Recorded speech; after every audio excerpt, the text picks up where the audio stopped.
अस्सलाम वालेकुम friends, welcome back to Binte Saeed kitchen and life. Friends, आज फिर एक प्यारी सी सुबह का आगाज़ हो गया इस दुआ के साथ कि अल्लाह पाक हम सब का दिन खुशियों भरा गुजारे। जो बीमार है अल्लाह पाक उनको शिफा दे और जो दूसरों के लिए बुरा सोचते हैं अल्लाह पाक उनको हिदायत दे, आमीन। फ्रेंड्स, फजर की नमाज़ के बाद मैं और अम्मी तस्बीह कर रहे थे। फिर उसके बाद मैं बेटा और बेटी को कॉलेज और स्कूल छोड़ने के लिए जा रही थी। बस मैंने चाय भी नहीं पी, मेरा ख़ुद का आज ना सर थोड़ा दर्द कर रहा था। अम्मी तो करती पी कर जाओ, मैंने कहा नहीं अम्मी आकर पीती हूँ, क्योंकि फिर टाइमिंग जैसे जैसे ज़्यादा होती जाती है ना तो ट्रैफिक का लोड उतना ही बढ़ता जाता है। तो बस फिर मैं इन्हें छोड़ कर आई, फिर आकर मैंने नाश्ता किया था, फिर थोड़ी देर हमने रेस्ट किया, फिर हाउस हेल्प पर आ गई। तो उसने भी अपना काम सारा किया, फिर जो मेरे रूटीन वाइज थे वो मैंने काम किए। तो वो करने के बाद फिर बच्चे भी आ गए थे वापस, और खाना वाना खाने के बाद शाम में मुझे काम था एक दो, और वो मैंने कहा वो कर आ जाऊँ। पहले मैंने सोचा कि पहले फ्यूल डलवा लेती हूँ, क्योंकि ये भी बहुत ज़रूरी है। किसी टाइम ऐसा होता है ना, ट्रैफिक इतनी जाम होती है तो फ्यूल कम होता है गाड़ी में, तो मैं इससे बड़ा घबराती हूँ। और ये पहले का एक पैकेट कपड़ों का गाड़ी में रह गया था, तो वो भी मैंने बेटे को कहा कि उठा लो ताकि ये भी साथ ही ऊपर चला जाए।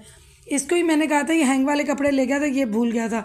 तो बस ये देख ले, आपकी आप ही आप लोग बहुत मिस करते हो ना, एक भी व्लॉग मिस हो जाए तो बस आप लोग इसी तरह प्यार और ब्लेसिंग मुझ पे बनाए रखे। देखें, कभी भी कोई व्लॉग एक दिन ना आए तो परेशान ना हुआ करें। और उसके बाद ये मैं आप ही के लिए बना रही हूँ स्टीम फ़िश कबाब। ये मैं उसको इसलिए 2 पीसों की ही बना रही हूँ, क्योंकि फ़्रेश बनाओ और फ्रेश दे दो, क्योंकि कोई इतना ज़्यादा टाइम तो लगता नहीं है। जिस मेरी बहन या बेटी को चाहिए हो इसकी रेसिपी तो मुझे बताइएगा, तो मैं आपको इसकी रेसिपी भी दे दूँगी। वैसे तो ये मैंने मसाला लगा के रख दी थी, एक नाइट के लिए पूरी फ़िश रखी हुई है, लेकिन जब स्टीम कबाब मुझे आप ही के लिए बनाने होते ना तो फिर मैं इसको स्टीम देकर तो निकाल लेती हूँ। लेकिन पहले मैं फ़िश के टुकड़ों को धो लेती हूँ, सारा मसाला धो देती हूँ। और इस तरह बन रही है दाल। तो और ये मैं ना तवे वाले बैंगन बना रही हूँ, जो मैंने पहले भी आपके साथ शेयर किए हैं। अगर इसकी भी फुल रेसिपी आपको चाहिए व्लॉग में तो वो भी मैं आपके साथ शेयर करूँगी। इतने यमी हैं कि जो नहीं खाता वो भी खाएगा, इतने ये मज़े के होते हैं। जो इसका ये मैं मसाला बनाती हूँ ना, उसी का ही सारा टेस्ट है।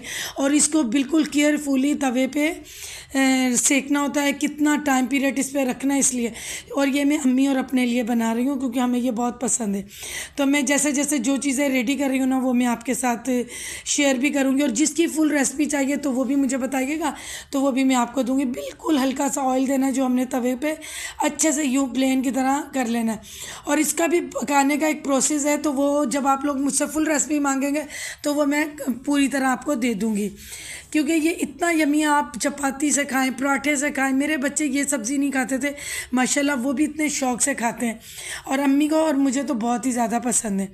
और ये देखें, ये रेडी हो गए, कितने यमी लग रहे हैं देखें। और आज मैं दाल जो बना रही हूँ ना उसमें थोड़ा सा मटन डाल के बना रही हूँ, क्योंकि आप ही को सूप भी देना होता है और दाल भी, जो बदल बदल के चीज़ें दो, और वो हम भी साथ खा लेते। और ये मेरी नूर फातिमा सिस्टर है, ये पूछ रही थी आप ही ये रेक जो है ये आपने कहाँ से लिया। ये मैंने पहले भी बताया था कि ये वाला रेक जो है मैंने ऑनलाइन मंगवाया था, और इसको इस अमल मेरी बहन ने करके दिया, यानी अटैच मेरी आप ही ने करके दिया था, मेरे व्लॉग में है, तो आप देख लीजिएगा। अगर आपको लिंक चाहिए तो मैं लिंक भी दे दूँगी। उसके बाद ये फ़िश स्टीम हो गई है, तो इसके मैं कांटे निकाल दूँगी, क्योंकि जो बोनलेस फ़िश लेकर आते हैं ना उसका इतना टेस्ट नहीं होता। ये बहुत अच्छी फ़िश है, लेकिन जो उसी फ़िश का टेस्ट होता है जिसमें कांटे होते हैं। तो ये मैं पहले इनको अच्छे से, ये कुक तो हो गई है, लेकिन मैं अब इसके जो कांटे हैं ना वो अलग करूँगी, फिर उसमें स्पाइसेस मसाले मिलाऊँगी। मैं तो इसमें आप ही की वजह से, या मैं बच्चों को लंच में देती थी ना, ये मैं कुछ भी नहीं मिलाती। मैंने सिर्फ इसमें नमक और एक चुटकी होममेड गरम मसाले की डाली है, और थोड़ा सा एग डाला है। अगर जो लोग एग नहीं डालते तो उनके लिए भी मैं बता दूंगी जब आप फुल रेसिपी मांगेंगे।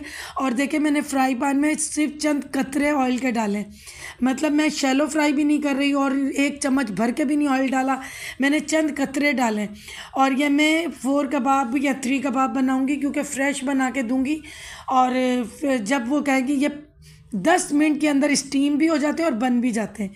तो अंडा जिन लोगों ने नहीं डाला वो कॉर्नफ्लावर थोड़ा सा डाल सकते हो। और ये इतने यमी है ना, अगर आप ज़्यादा स्पाइसेस डालेंगे ना उतना टेस्ट नहीं आएगा। जिनको ये मतलब जैसे कि जिनको स्पाइसेस पसंद है वो डाल सकते हैं। और ये हमारे नेबरहुड से देखें न्याज की प्लेट आई, कितनी खूबसूरत लग रही है। खट्टे आलू हैं, मीठी टिक्कियाँ हैं और खीर है।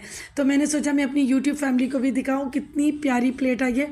और मेरी तो आदत है कि मैं किसी के भी बर्तन आए तो मैं खाली तो देती नहीं, और देना अच्छा भी नहीं है।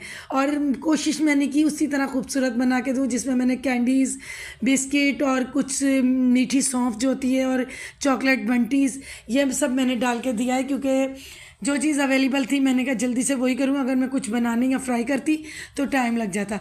तो ये देखें उसी तरह खूबसूरती से मैंने करके तो मैंने उनको भेजी। अच्छा लगता है, इससे नेबरहुड में प्यार मोहब्बत भी बढ़ता है। चीज़ों की कोई ऐसी बात नहीं होती, और वो लोग हमेशा हर न्याज में हमें याद रखते हैं। तो जो हमसे हो सकता है वो हम उस प्यार को रिटर्न करते हैं। और आटा मैंने मल के रख दिया था, कबाब बनाने लग गई। आप लोग भी आटे को मल कर ना रख दिया करें, इतना इजी हो जाता है गूंदना।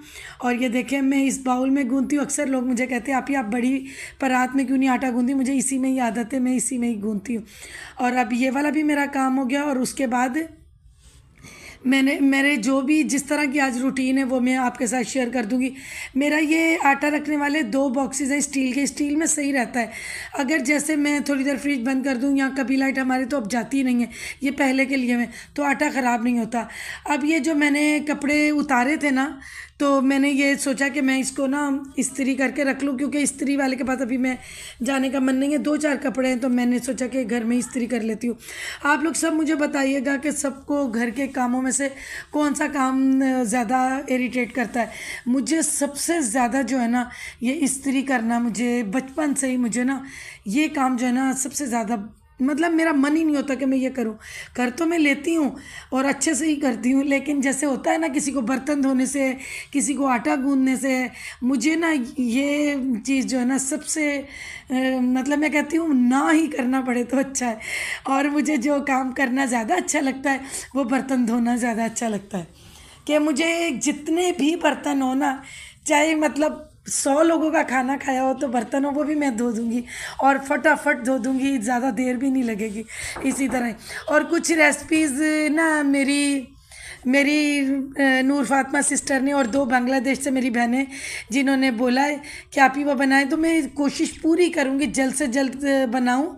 मैं वो तीनों की एक ही डिश की फरमाइश है वो मैं करूँगी। और बच्चों के लिए शैम्पू का कहा है तो वो रेमेडी रेडी है, तो वो मैं इंशाल्लाह आपके साथ जल्द से जल्द शेयर करूँगी। और जो बाकी आपकी जो फरमाइशें वो भी मैं जल्द से जल्द करूँगी। बस कुछ ये हो जाता है ना कि मेहमान आए हों या कुछ हो तो थोड़ा शेड्यूल अप डाउन हो जाता है। तो इसके साथ ही मेरी जो रूटीन थी मैंने आपके साथ शेयर की। बहुत सारा प्यार और दुआएं। अल्लाह पाक आप सब लोगों को खुश रखे, आबाद रखे।